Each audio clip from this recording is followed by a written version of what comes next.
Tasmania, Lisa Singh. Joining me now from Sydney, Liberal MP Jason Falinski.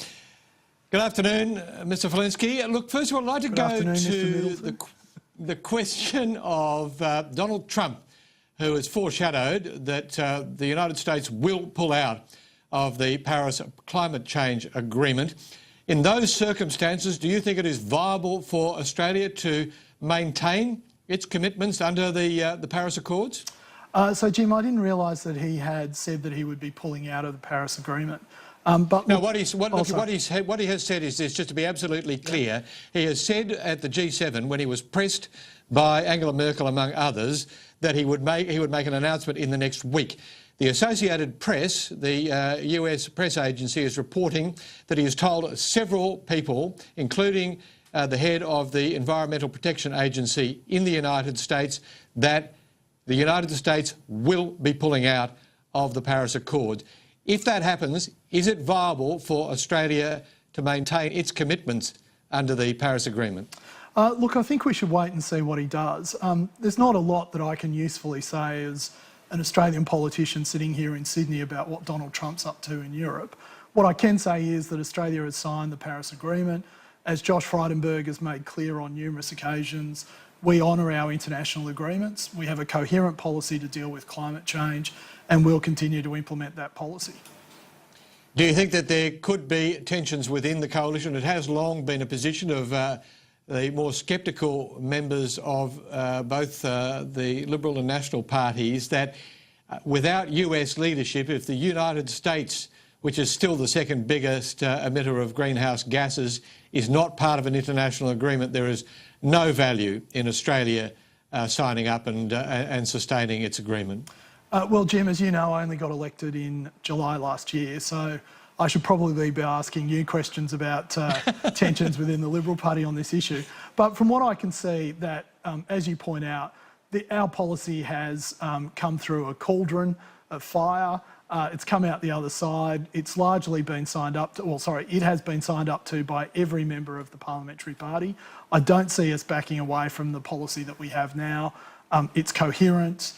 We will implement it. We have a clear roadmap for doing that.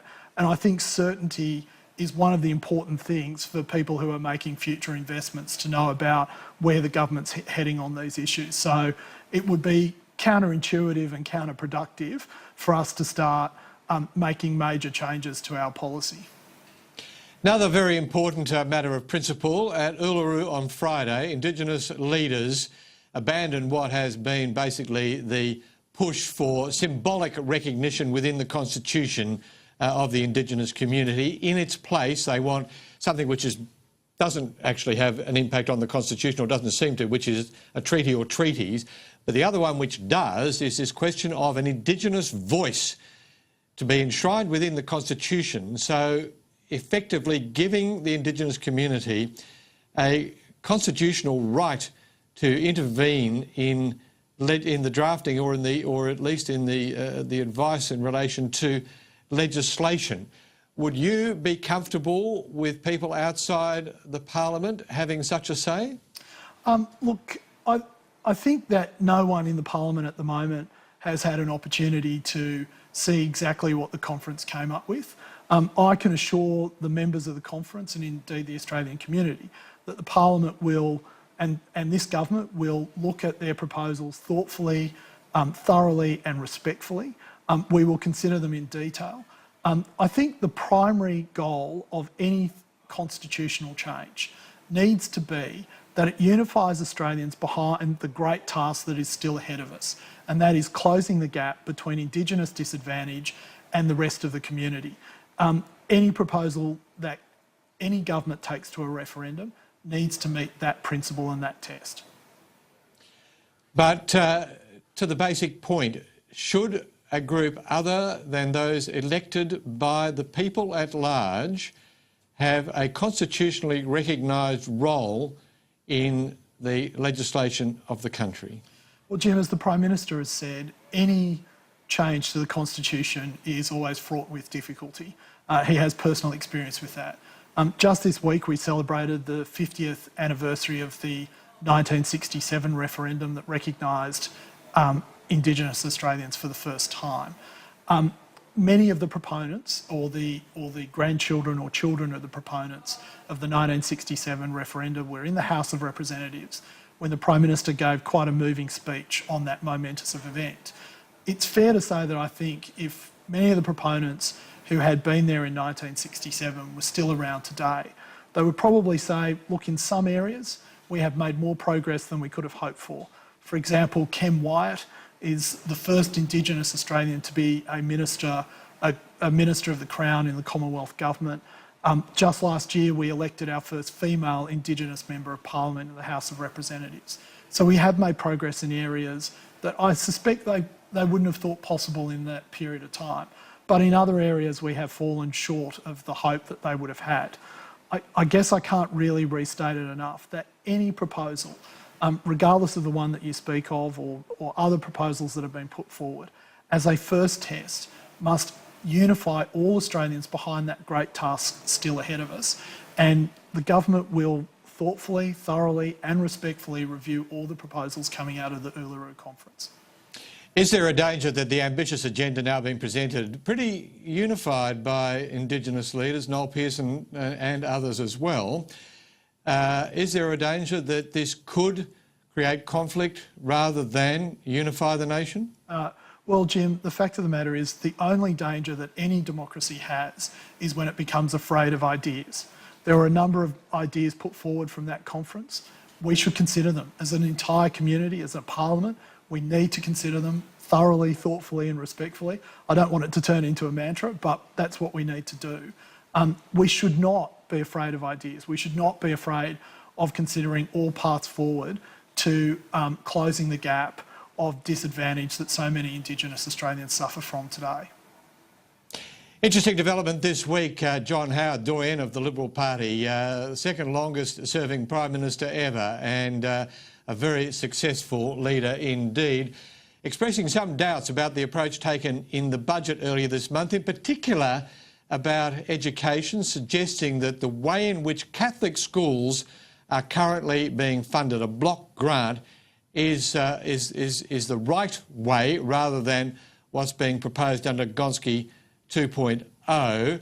Should the government be listening very careful to the wisdom of John Howard on this subject? Well, we should always listen to wisdom, especially when John Howard's delivering it.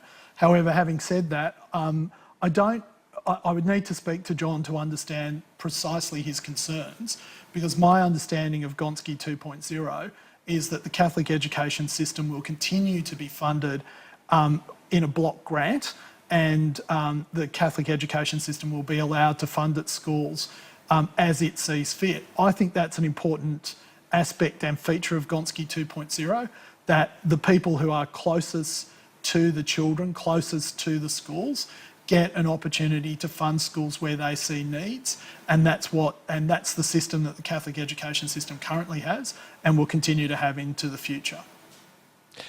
The Catholic school community is very worried about the funding, particularly in the out years of Gonski 2.0, and pointed to some examples where parochial schools are going to have substantial cuts.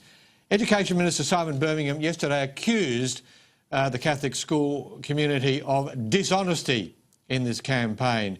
Is it wise to be using words like that with a group which schools fully 1 in 5 of all pupils in Australia? So, look, I need to declare a certain amount of self-interest. I'm Catholic, my daughter attends a Catholic school. In fact, she attends the school that will be most adversely affected by these changes. So I can only praise Simon, or Minister Birmingham, as I should appropriately address him, for his considered manner and form in which he has dealt with all stakeholders in this discussion. The Catholic, what I would say to all players, in this particular debate, all stakeholders, and I think the vast majority of people are doing it this way, is that let no one go to their own corner. Come to the table and discuss what particular issues and problems you may face in the implementation of this policy. I mean, a simple fact of the matter is that the Catholic education system will enjoy an extra $3.4 billion in funding over the next 10 years. That's off, by the way, record spending in education. It's a significant spend on education. If there are some examples, for example, the Catholic schools and the ACT as one example, where there are anomalies, I know that Simon is open to listening to ways in which that can be dealt with appropriately and sensibly. But what I would say is that there is no point people getting into arguments and slanging matches publicly. These things are far better dealt with by reasoned and rational discussion across the table. Jason Falinski, do appreciate your time this afternoon. Better let you get off to Canberra. And I should declare an interest here too, which is that I have a daughter going to a local Catholic primary school, and one which I understand from what I have heard will also be suffering cuts in spending. Back in a moment with all